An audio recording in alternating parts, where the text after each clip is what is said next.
السلام علیکم ناظرین، میں ہوں وزیر میمن۔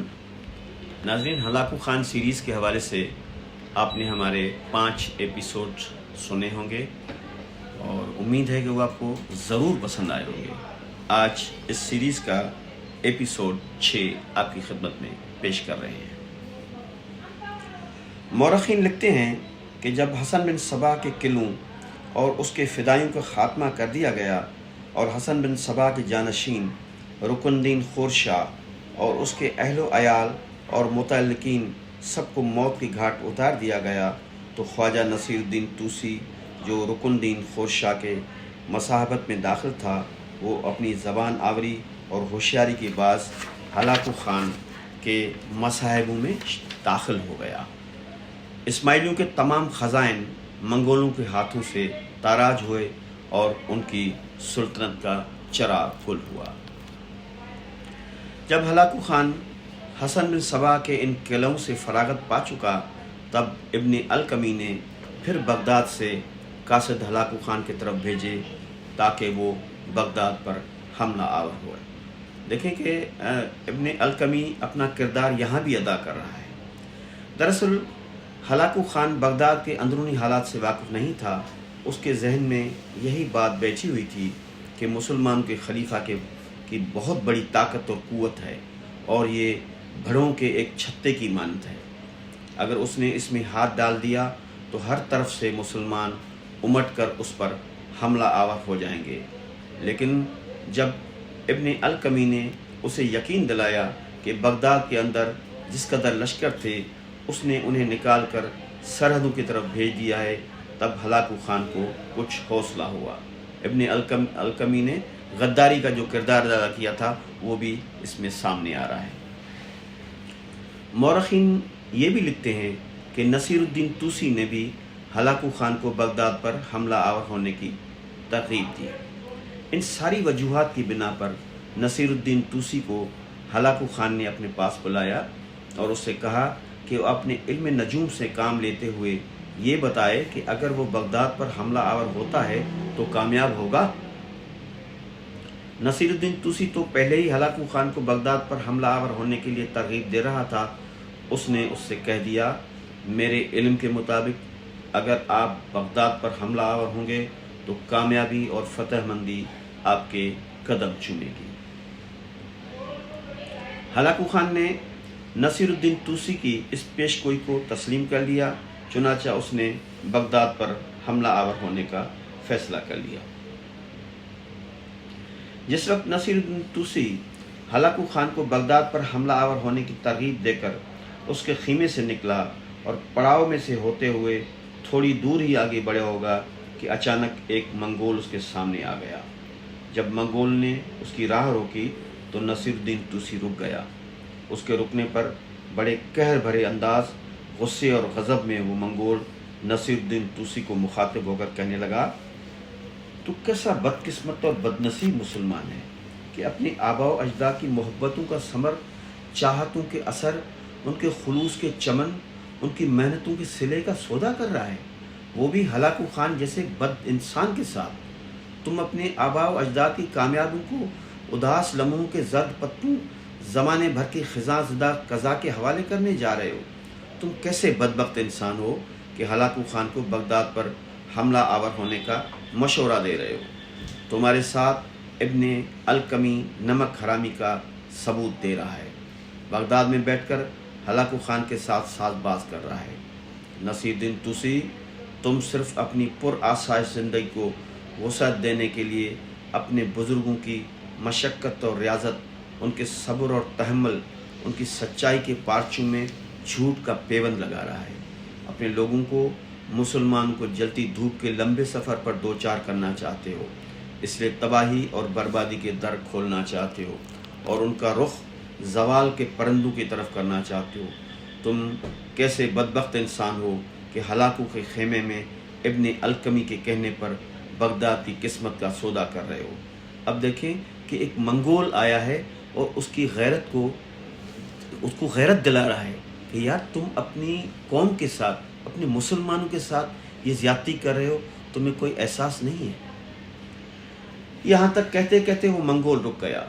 اس لیے کہ ہلاکو خان اپنے کچھ مسلح جوانوں کے ساتھ اپنے خیمے سے نکل کر وہاں آ گیا تھا اور نصیر الدین طوسی کو مخاطب ہو کر کہنے لگا، یہ تمہیں کیا کہہ رہا تھا؟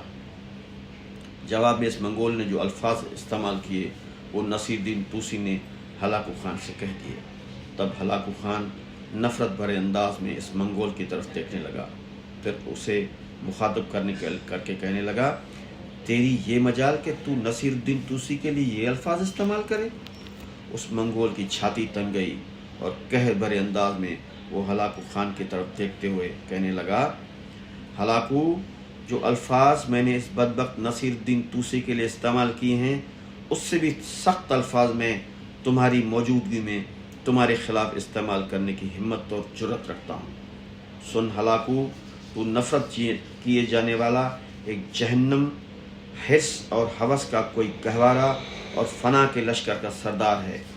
تو رسوائیوں کا امین ہے۔ میری تیرے لیے بد دعا ہے کہ کوئی ایسا آدمی اٹھے جو تیری حالت بے کفنائی لاش، بدنامی سے اٹے چہرے اور وقت کے کالے بند دروازوں جیسی کرے، جو تیری ذات کی تنابیں کس دے اور تیرے چہرے پر دکھ کے دھول پھیرتے۔ اس سے آگے وہ منگول کچھ نہ کہہ سکا، اس لیے کہ ایک جھٹکے کے ساتھ ہلاکو خان نے اپنی تلوار نکالی اور اس منگول کی اس نے گردن کاٹ کے رکھ دی تھی۔ وہ منگول مسلمان تھا۔ مورخین کے مطابق وہ ہلاکو خان کے چچا زاد بھائی برکائی خان کا رشتہ دار تھا۔ اب دیکھیں، جب ایک انسان کافر سے مسلمان ہوتا ہے تو اس میں جذبہ ایمانی اود کر آتا ہے۔ مورخین یہ بھی لکھتے ہیں کہ جب اس منگول کے مرنے کی خبر برکائی خان کو پہنچی تو برکائی خان نے ایک سخت خط ہلاکو خان کو لکھا، جس میں انتہائی کھولتے الفاظ میں اس نے ہلاکو خان سے اس مسلمان منگول کے مارنے کی باز پرس کی تھی۔ ہلاکو خان کو جب برکائی خان کا یہ خط ملا اور پیغام ملا تو اس نے برسات سے پہلے ہی برکائی خان پر حملہ آور ہونے کا فیصلہ کر لیا تھا۔ جس روز ہلاکو خان نے برکائی خان کے اس رشتہ دار کو موت کی گھاٹ اتارا، اسی شب ہلاکو خان کے لشکر میں شامل بہت سے وہ جنگجو جن کا تعلق فراتا تاتار سے تھا، وہ ہلاکو خان کے لشکر سے نکال کر شمال کے کوہستانی سلسلوں کے طرف چلے گئے تھے، جہاں پہلے سے ان کے فراتا تاتار قبیلے کے لوگ ہلاکو خان کے خلاف ایک محاذ اور گروہ بنائے بیٹھے تھے۔ جہاں تک منگولوں کے اس فرا تاتار نام کے گروہ کا تعلق ہے تو اس کی تفصیل بڑی طویل ہے۔ بہرحال اس سے متعلق یوں کہا جا سکتا ہے کہ منگولوں اور تاتاریوں کے متعلق پڑھنے والوں میں خاصی الجھن، پیچیدگی، شبہ اور غلط فہمی سی پائی جاتی ہے۔ تاریخی کتابوں کے مطالعے سے سب سے بڑی دقت پیش آتی ہے کہ پڑھنے والے لوگ منگول، تاتار، مغل، ترکمان، کراتار وغیرہ قوموں میں نہ امتیاز کر سکتے ہیں، نہ ہی ان کی تفریق اور اصلیت سے واقف ہوتے ہیں۔ جب کبھی کوئی تاریخ پڑھتا ہے تو سلجوقی لوگ مثلاً الپ ارسلان، تغرل بیگ اور ملک شاہ سلجوقی ترک تھے، پھر وہ چنگیز خان کی نسبت پڑھ لیتا ہے کہ وہ منگول تھا، دوسری جگہ اسی نسبت پڑھتا ہے کہ وہ ترک تھا، پھر چنگیز خان کو فتنہ تاتار کے نام سے موسوم دیکھ کر قیاس کرتا ہے کہ منگول، ترک اور تاتار ایک ہی قوم کے نام ہیں، لیکن آگے چل کر وہ منگولوں اور ترکوں کی مخالفت اور لڑائیوں کا حال پڑھتا ہے، جس سے یہ یقین ہوتا ہے کہ منگول اور ترک دو الگ الگ قومیں ہیں۔ پھر وہ ہندوستان کے مغلوں کی تاریخ پڑھتا ہے اور دیکھتا ہے کہ بعض سرداروں کو ترک کہا جاتا ہے اور وہ سلاطین مغلیہ سے رشتہ داری رکھتے ہیں۔ پھر دیکھتا ہے مغلوں کو مرزا کہا جاتا ہے اور ان کے نام کے ساتھ بیگ کا خطاب ضرور ہوتا ہے۔ دوسری طرف تیمور بایزید کو برسر پیکار دیکھتا ہے، مگر ایران کے بادشاہوں کے نام تاریخ میں پڑھتا ہے تو وہاں بھی مرزا کا لفظ ان کے ساتھ ہوتا ہے۔ دوسری طرف ترکمان عثمانی کے یہاں بک، بے یا بیگ کا خطاب موجود پایا جاتا ہے۔ یورپی مورخین کبھی کبھی ہندوستان کی سلطنت مغلیہ کو ترکی سلطنت کے نام سے یاد کرتے تھے۔ ان حالات میں یہ مناسب معلوم ہوتا ہے کہ ترکوں، اور مغلوں کی تفریق کے متعلق تفصیل سے لکھا جائے۔ دراصل حضرت نوح علیہ السلام کے 3 بیٹے تھے جن کے نام حام، سام اور یافس تھے۔ یافس کی اولاد بلاد مشرق یعنی چین وغیرہ میں آباد ہوئی۔ یافس کی اولاد میں ایک شخص ترک نامی ہوا، اس کی اولاد چین اور ترکستان میں پھیل گئی اور وہ سب ترک کہلائے۔ بعض لوگ غلطی سے افراسیاب کو بھی ترک سمجھتے تھے، حالانکہ وہ ایران کے شاہی خاندان کیانی سے تعلق رکھتا تھا اور فریدوں کی اولاد میں سے تھا۔ چونکہ وہ ترکستان کا بادشاہ تھا اس لیے غلطی سے لوگوں نے اسے ترک قوم میں شمار کیا۔ ترک بن یافس کی اولاد چین، ترکستان اور منگولا وغیرہ میں جب خوب پھیل گئی تو انہوں نے امن و امان اور نظام کو قائم رکھنے کے لیے ایک شخص کو اپنا سردار تجویز کرنا ضروری سمجھا۔ رفتہ رفتہ ان میں بہت سے قبیلے اور گروہ پیدا ہوئے۔ ہر قبیلے اور گروہ نے اپنا ایک سردار بنایا اور یہ تمام سردار ایک سب سے بڑے سردار کے ماتحت سمجھے جاتے تھے۔ لہٰذا ترک بن یافس کی اولاد کے ہر قبیلے پر ترکل لفظ بولا جاتا ہے۔ تمام باشندگان چین، ختن اور ترکستان ترک کہلائے جاتے تھے۔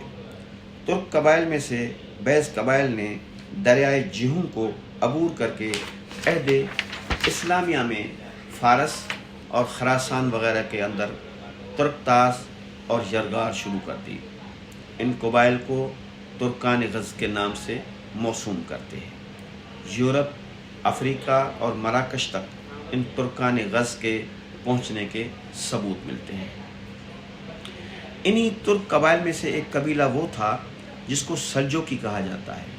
غالباً ترک ابن یافس کی اولاد میں ترکوں کے اسی قبیلے نے سب سے پہلے اسلام قبول کیا اور ان میں تغرل، الپ ارسلان، ملک شاہ سلجوقی وغیرہ بڑے بڑے علی جا سلاطین پیدا ہوئے جن کی شہرت اور عظمت نے تمام دنیا کا احاطہ کیا۔